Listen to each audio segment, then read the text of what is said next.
Hello बच्चों, तो आज हम लोग स्टार्ट करने वाले हैं व्याधि क्षमता यानी कि इम्यूनिटी। मैंने इम्यूनिटी को थोड़ा मतलब यूपी बोर्ड वाले बच्चों को ध्यान में रख के पूरे पूरे इम्यूनिटी को हिंदी और इंग्लिश में मिक्स करके बनाया, जिससे दोनों मतलब बहुत सारे बच्चे ऐसे थे जिनको इंग्लिश पढ़ने में बहुत ज़्यादा प्रॉब्लम हो रही थी। तो मैंने क्या किया है कि इसको पूरा हिंदी में मतलब हिंदी इंग्लिश मिक्स में बना दिया, जिससे उन लोगों को प्रॉब्लम ना हो। ठीक है बच्चों? तो ठीक है बच्चों, स्टार्ट करते हैं फिर। प्रत्येक जीव में व्याधियों के प्रतिकार यानी कि व्याधियों के पीछे लड़ने की विशेष व्यवस्था होती है, जिसके द्वारा शरीर व्याधियों को उत्पन्न करने वाले कारणों की शरीर में उपस्थिति होने पर अनेक विधियों से उन कारणों को निष्क्रिय कर रोग उत्पत्ति होने से रोकता है। मतलब शरीर में ऐसे बहुत सारे मैकेनिज्म होते हैं जो अगर कोई डिसीज़ हो रही है हमारे शरीर के अंदर, तो उन्हें रोकने की बहुत कोशिश करते हैं। ठीक है, अगर उनको रोक लेते हैं तो हमारे अंदर व्याधियाँ नहीं होती हैं, अगर उन्हें नहीं रोक पाते तो व्याधियाँ होती हैं। आचार्य चक्र प्रणाली के अनुसार व्याधि क्षमत्व की व्याख्या करते हैं, लिखा उन्होंने क्या, व्याधि क्षमत्व व्याधि बल विरोधित्वम व्याधि उत्पाद प्रतिबद्धिकतम इति यावत, यानी कि अर्थात व्याधि क्षमत्व वह शक्ति है जो व्याधियों के बल को घटाती है और व्याधियों की उत्पत्ति को रोकती है। ठीक, अकॉर्डिंग टू मॉडर्न, इसी को हम लोग मॉडर्न में अगर पढ़ना चाहें, the human body has the ability to resistant almost all types of organs और detoxing that tends to damage the organs. This chemistry is known as immunity.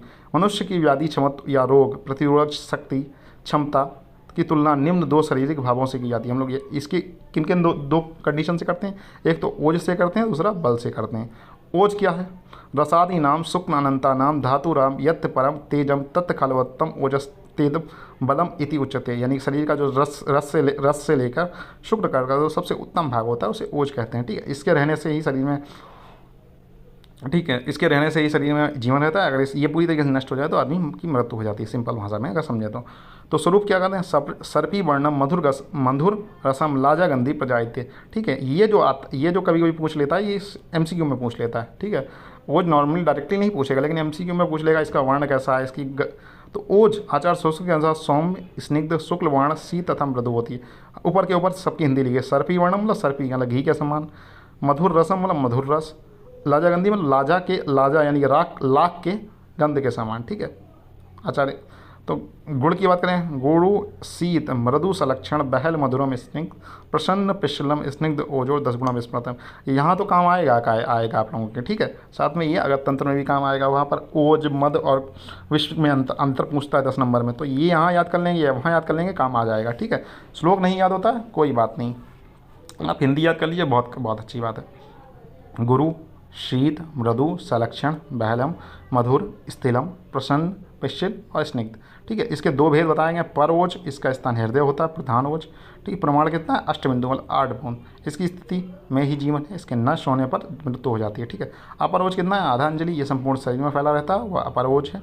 इसके 6 होने से तत्काल मृत्यु न होकर दुर्बलता आदि लक्षण उत्पन्न होते हैं। या प्रधान ओज है, कालांतर में 6 होने से मृत्यु हो सकती है। मतलब इसके अगर ये 6 हो गया तो आपको कुछ डिफॉर्मिटी देखने को मिलेंगी, अगर ज़्यादा ही 6 हो गया तो मृत्यु भी हो सकती है। ठीक है, आचार्य द्वारा ओज के निम्न वर्णों का वर्णन किया, आचार्य द्वारा ओजों के निम्न कार्यों का वर्णन किया गया।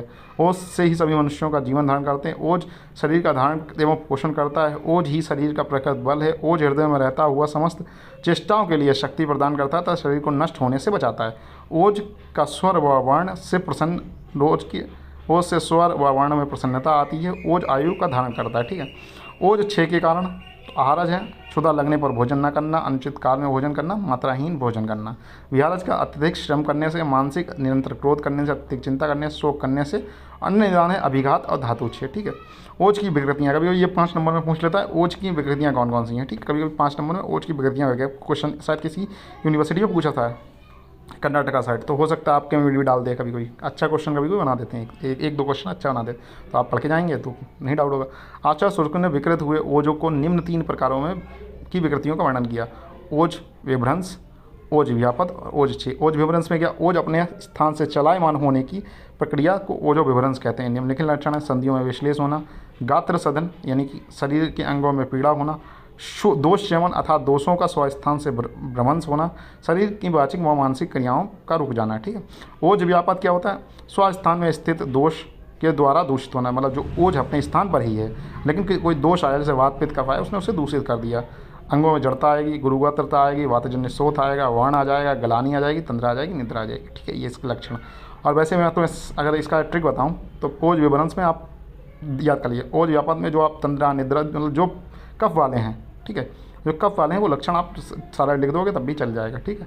मेन चीज़ होती है ये हेडिंग, ओज व्यापक का मतलब क्या होता है, स्वस्थान में स्थित ओज का दोषों से दूषित होना। जैसे टीचर ये वाली लाइन देखेगा ना, समझ जाएगा बच्चे ने सही लिखा है। जैसे ओज विभ्रंश, ओज का अपने स्थान से चलायमान होने की प्रक्रिया को ओज विभ्रंश कहते हैं। तो ये लाइन आपको जरूर याद करनी है, इसमें अगर गलत लिखेंगे तो फंस जाएंगे। ओज 6 के लक्षण क्या होते हैं, मूर्छा, मोह, प्रलाप और मृत्यु। सिंपल। आचार्य चरक ने ओज के क्षीण होने पर निम्नलिखित लक्षणों का वर्णन किया: दुर्बलता, बार बार चिंता, इंद्रियों में वेदना, थकावट, शरीर का रूक्ष क्रस होना, मन का अपने विषयों में ना लगना, शरीर की कांति नष्ट होना। ओज 6 जन्य व्याधियाँ, ओज के 6 होने से कौन कौन सी व्याधियाँ हो जाती हैं, तो राजक्षमा, मधुमेह, पांडु और संग्रहणी, ठीक है। बल 3 प्रकार के होते हैं, सहज बल, कालज बल और युक्तिगत बल। शरीर और मन के स्वाभाविक या प्रकृत बल को सहज बल कहते हैं। यह मात्रा देखो, अब हम लोग पहले हमने ओज से कंपेयर किया था, दूसरे नंबर पे बल से कंपेयर किया इम्यूनिटी को, ठीक है। तो हमने ओज के बारे में पूरा डिस्क्रिप्शन ले लिया, अब हम लोग बल के बारे में पूरा डिस्क्रिप्शन लेंगे, ठीक। शरीर और मन के स्वाभाविक तथा प्रकृत बल को सहज बल कहते हैं, अर्थात माता पिता का बल जैसा होगा वैसा ही बल गर्भ के समय शरीर व मन के उत्पन्न होता है। यह बल किसी युक्ति की कारण की अपेक्षा नहीं करता, जन्म से ही रहता है, ठीक है। ये सहज बल होता है, मतलब कौन कौन, जैसे कोई पेरेंट्स होते हैं बहुत हेल्दी होते हैं तो उनके बच्चे भी हेल्दी होते हैं, ठीक है, आपने देखा होगा। कोई पेरेंट्स होते हैं वो रोग ग्रसित होंगे तो बच्चे भी जो पैदा होते हैं वो भी रोग ग्रसित पैदा होते हैं। इसका सहज बल का मतलब हेरिडिटी जो तुम्हें चीज़ें मिलती हैं वो। कालज बल 6 ऋतुओं के प्रभाव से एवं आयु के प्रभाव से जो बल काल के साथ घटता और बढ़ता है, या कालज बल कहते हैं। जैसे बाल्यावस्था में बच्चे का एकदम मतलब बच्चा एकदम एक्टिव कर रहता है, युवावस्था में मतलब एकदम एनर्जी कुछ भी करने की दम रखता है, वृद्धावस्था में हीन बल। युक्तिगत बल मतलब जिम वगैरह से, बाकी चीज़ों से, एक्सरसाइज की वजह से, योगा वगैरह से जो आदमी, या रसायनों का सेवन मतलब दवाइयाँ वगैरह खा रहा है उनसे जो बल आप करता है उसे युक्तिगत बल कहते हैं, ठीक है।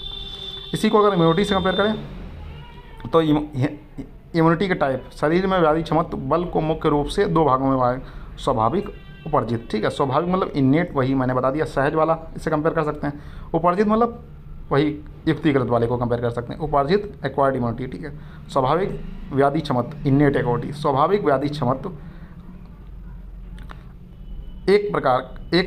शरीर में संरक्षण रहता है या बहुत स्पष्ट नहीं है। इस प्रकार रोग प्रतिशत का उदाहरण पशुओं में एवं कुष्ठ स्वाभाविक रूप से नहीं होते। इसी प्रकार के मुर्गियों में धनु स्तंभ नहीं होता, जबकि इस प्रकार के प्रतिविषयों का निर्माण बीटा सेल्स करती है।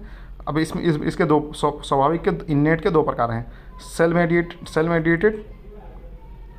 मेडिएटेड और आर्टिफिशियल इम्यूनिटी। सेल मेडिएटेड इसमें शरीर में रोग कर प्रतिजनों का सक्रिय कोशिकाएं मतलब एक्टिव लिम्फोसाइट का शरीर में उत्पादन करता है। ये लसिकाएं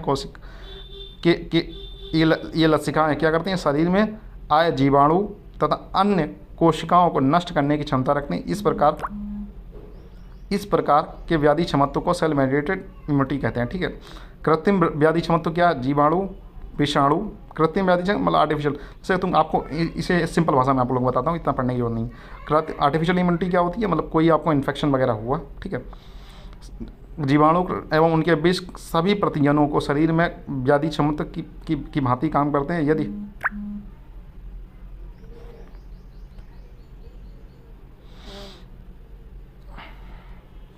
तो हम लोग अब देखने वाले हैं स्वाभाविक क्या होता है, मतलब माता पिता से, मतलब जो स्वभाव से ही व्याधि क्षमता होता है। कई लोगों को बुखार नहीं आता है, ठीक है, वो कई जैसे पशुओं में कुछ नहीं होता है, मुर्गियों में धनु स्तंभ नहीं होता है, ये स्वभाव से ही है जो, ठीक है। इसके 2 फर्दर टाइप्स हैं, सेल मेडिएटेड और आर्टिफिशियल। तो सेल मेडिएटेड क्या होती है, कुछ सेल्स रिस्पॉन्सिबल होती हैं, जैसे कि टी लिम्फोसाइट, बी लिम्फोसाइट यहाँ पर, ठीक है, वो क्या करती हैं, वो मतलब शरीर में रोगों से लड़ती रहती हैं।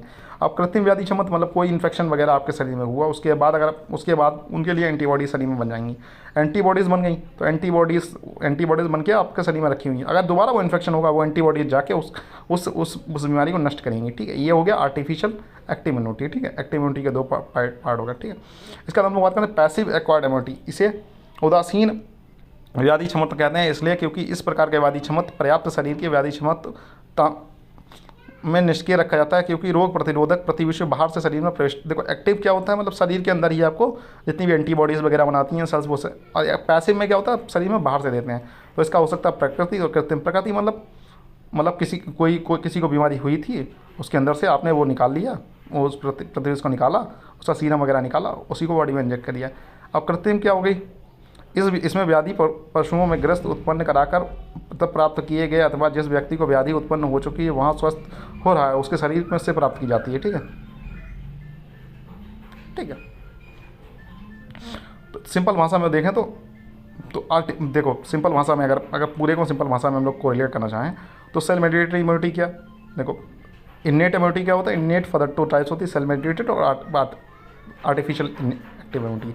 ठीक है, इधर बात करेंगे हम लोग पैसिव की, तो पैसिव दो फर्दर टाइप्स की होती है, आर्टिफिशियल और नेचुरल। ठीक है, अब नेचुरल की बात करें, इसमें रोग प्रतिरोधक पृथ्वी से शरीर में माता जैसे प्रकृति क्या होता है, मतलब बच्चे माता के द्वारा जो बच्चे को बच्चों के अंदर एंटीबॉडी IgG वगैरह जाते हैं। ठीक है, वो की प्रकृति। अब बात कृत्रिम क्या होता है, मतलब किसी पशु में इन्फेक्शन कराया, वहाँ से जो हमने एंटीजन लिया, मतलब एंटीबॉडीज़ ली, वो शरीर में जैसे वैक्सीन वगैरह, तो ये क्या हो गया हमारे कृत्रिम व्याधि क्षमता। ठीक है, ठीक है बच्चों, तो मिलते हैं नेक्स्ट लेक्चर में, तब के लिए गुड बाय। ठीक है, अगर कुछ इस लेक्चर को हम लोग इंग्लिश में भी कंटिन्यू रखेंगे। ठीक है, इसलिए थोड़ा अगर इसमें एक दो टॉपिक छूट गए तो इतनी चिंता करने की जरूरत नहीं, इसको मैं इंग्लिश में भी पढ़ाऊंगा। ठीक है, हो सकता है किसी की हिंदी ना समझ में आई हो, तो इसे इंग्लिश में भी कंटिन्यू करेंगे। ठीक है, डरने कोई बात नहीं, आपको बिल्कुल कॉन्सेप्ट क्लियर करा के ही छोड़ेंगे।